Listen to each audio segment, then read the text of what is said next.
Welcome back. Now, kidney disease is an extremely costly disease to treat, and it's burdening most Kenyan homes. Tonight, on a KTN News special report, Lost Kidneys, our health and science reporter Beldin Waleula takes us through the journey of hope to despair, one where kidneys are wasted due to the costly post-transplant medicine that is crushing the dreams of the recipients of donated kidneys, forcing them back to dialysis. Affiliated kidney diseases have become a burden in most Kenyan homes, a pain that hurts every member of the society, especially when it comes to raising funds for their loved ones to get the care they need.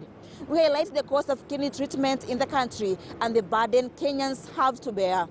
My name is Beldin Waleula.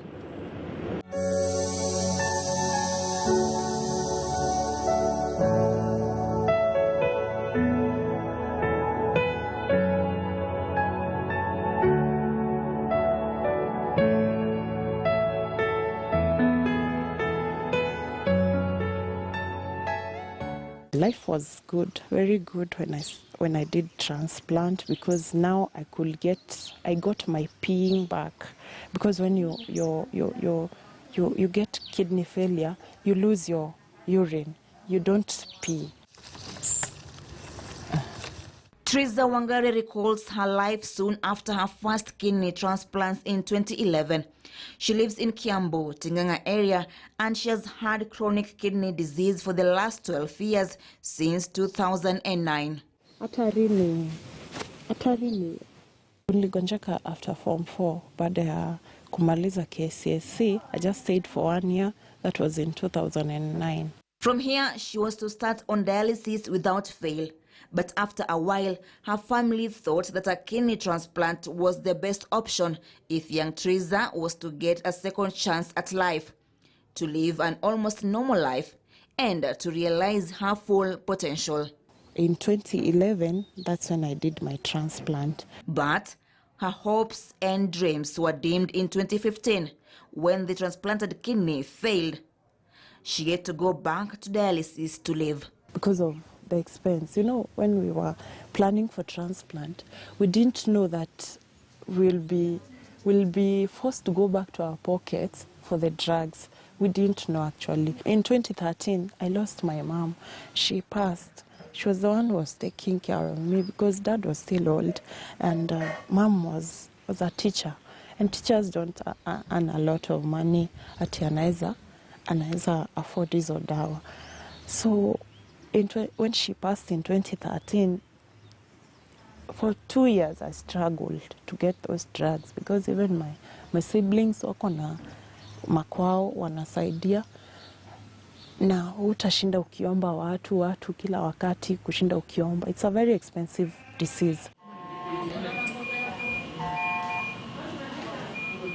Due to lack of this medicine that would ensure that her body does not reject the new kidney, she was back to where she started, dialysis.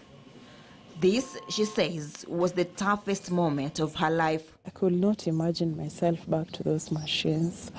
And what consoled me is that people were willing to help and give drugs. Because I remember I told my dad, sasa utauza nini?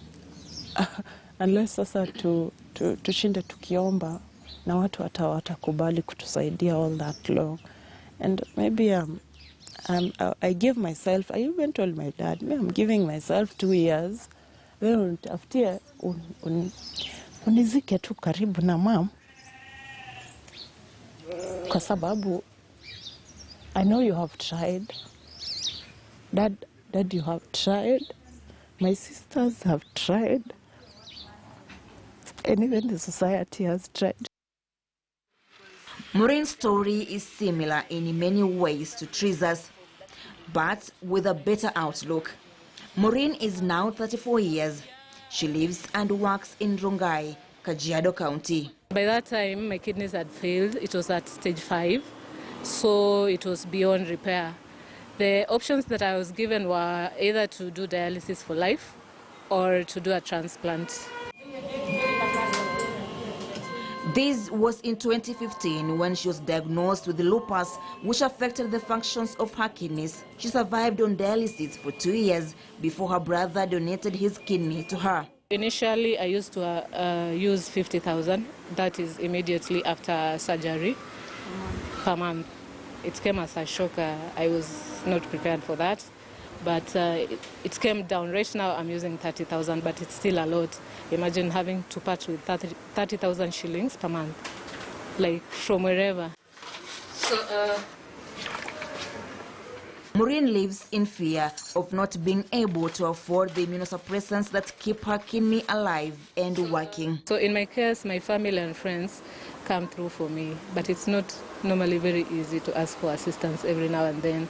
Because some people may not understand. They see you like you're okay, you're fine. Globally, kidneys are the most transplanted organs. In 2019 alone, in 7 different hospitals in the country, including Kenyatta National Hospital and Moi Teaching and Referral Hospital, approximately 163 kidney transplants were done. The biggest challenge, however, for the kidney specialist is not whether the transplant can be done, but whether the recipient can maintain the new kidney and avoid rejection through the lifelong medicines known as immunosuppressants. When we look at 2018 and 2017, the young people who came back from transplantation dialysis did so because they could not afford medication. Before a transplant is carried out, tests have to be done to ensure the donor is fit and compatible with the patient before they donate. One is started on immunosuppressants even before the transplant is done. These medicines are the gap between the kidney working or restarting dialysis. We try to ensure that those patients who finally get kidney transplantation are able to afford.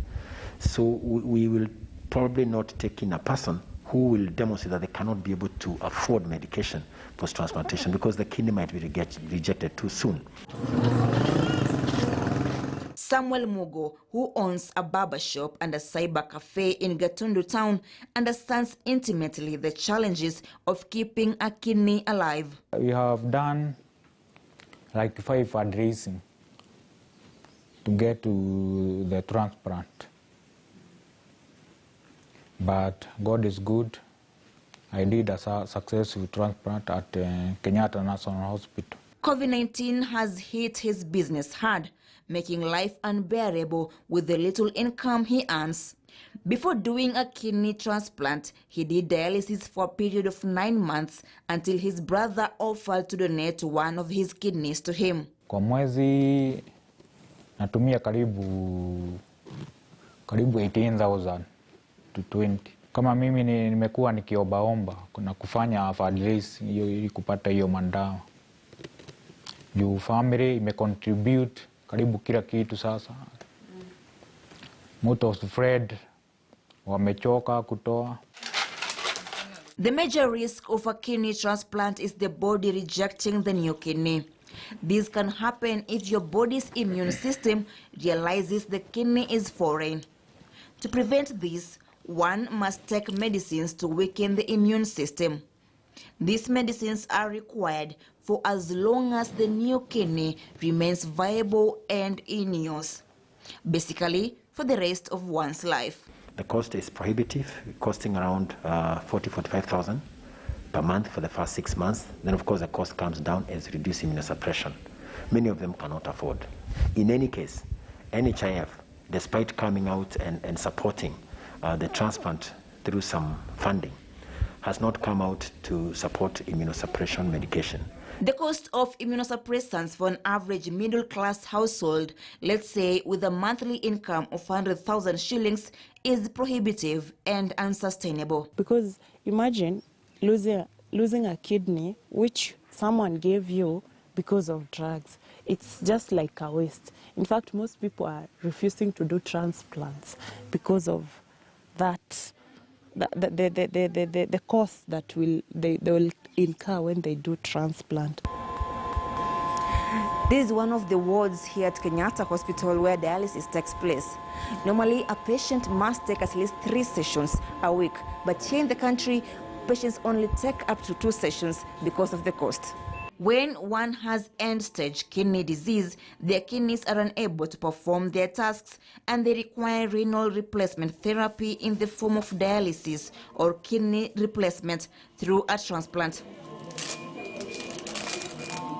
Specialists say the number of patients going back to dialysis after getting a kidney transplant is worrying and quick action is needed. In terms of percentage, we have got like between 15 and 25% of the patients who have transplanted every year will come back in one form of rejection or another. NHIF caters for 2 dialysis sessions a week. This is not enough to cater for the needs of a dialysis patient. At some point, they still have to dig deep into their pockets. One dialysis session costs 9,500 shillings. In a week, NHIF parts with 19,000 shillings. In a month, an equivalent of 76,000 shillings. Therefore, amounting to almost 1 million shillings every year. When NHIF pays for dialysis, people then tend to imagine that dialysis is free. So it creates a disincentive such that persons would rather not do kidney transplantation, rather would continue with dialysis. And it makes sense for them. I don't blame them. However, it is nice for us to remind people that transplantation is much more better, offers better quality of life. NHIF, however, does not cover the pre-transplant preparation tests, some which are not done in the country.